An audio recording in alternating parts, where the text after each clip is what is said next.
Hey, what up everybody? Happy Friday. It's about 8:30 in the morning and I'm just sitting in my truck waiting to go into work here in about 15 minutes. So I was going to go through some of this work stuff here, but I thought it would be way cooler to maybe talk about some fishing stuff.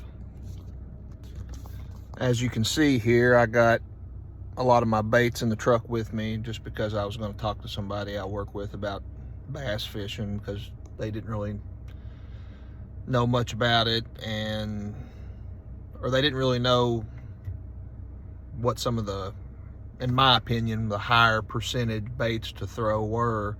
Of course, in August is tough. Of course, we're going into September. We're getting into that fall transition.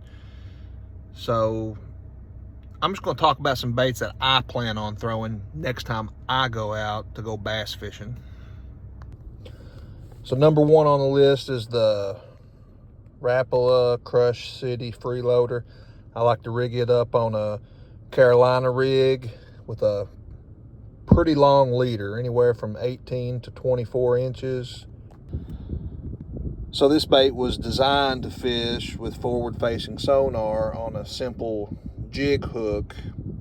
Now they're coming out with new jig hooks for this particular style or method of fishing, but this is the Sungill color. You can see I added a little bitty stinger hook for when they want to try to short strike it.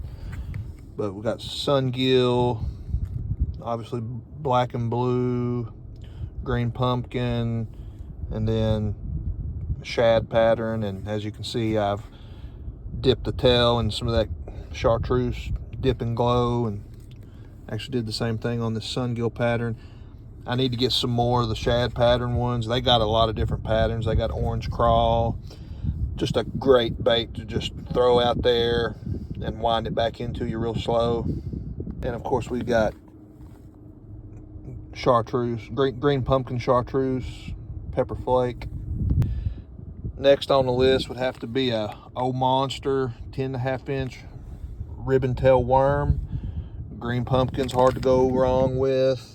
The water temperature here in Kentucky is still really high, at probably an all-time high. These past 2 weeks have been two of the hottest weeks of, I guess you could say, the dog days of summer. But you can't go wrong with green pumpkin usually. Of course, this time of the year they say red has been doing really good. Of course, this is just a 7-inch ribbon tail worm.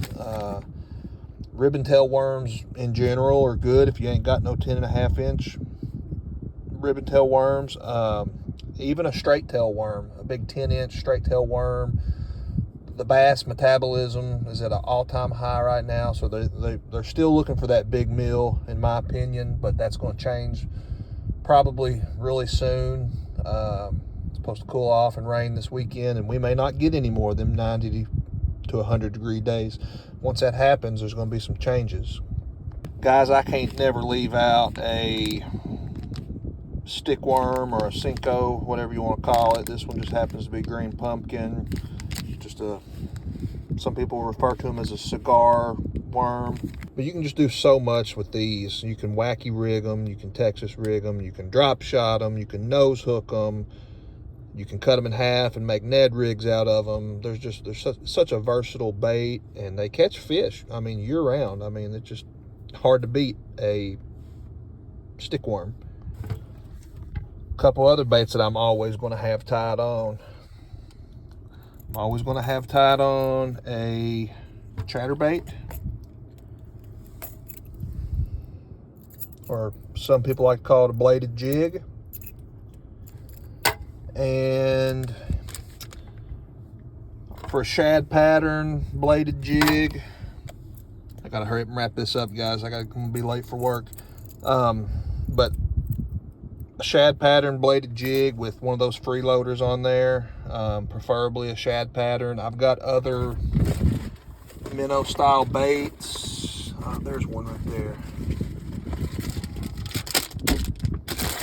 This is Gary Yamamoto, but this bait right here,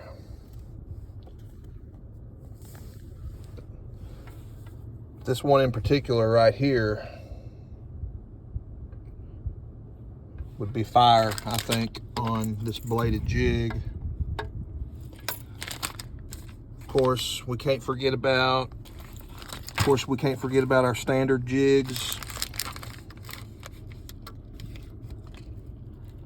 Some people would recommend throwing a micro jig, which is a little bit smaller than your full-size jigs. And on that jig, I'm going to be putting a Zoom Green Pumpkin Ultra Vibes Speed Crawl. Great on jig, and also really good on a buzz bait. I was throwing a black and blue buzz bait one day with that same bait, only in this color, the Ultra Vibe Speed Crawl, and just killing them. Last but not least,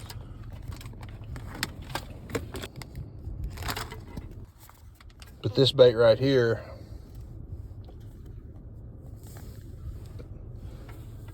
this one in particular right here, would be fire, I think, on this bladed jig. Of course, we can't forget about, so this is some really good top secret juice that I probably shouldn't be sharing. This is a trimmer head hook, and it's the lighter, it's just a jig head hook's all it is, but it's got this little,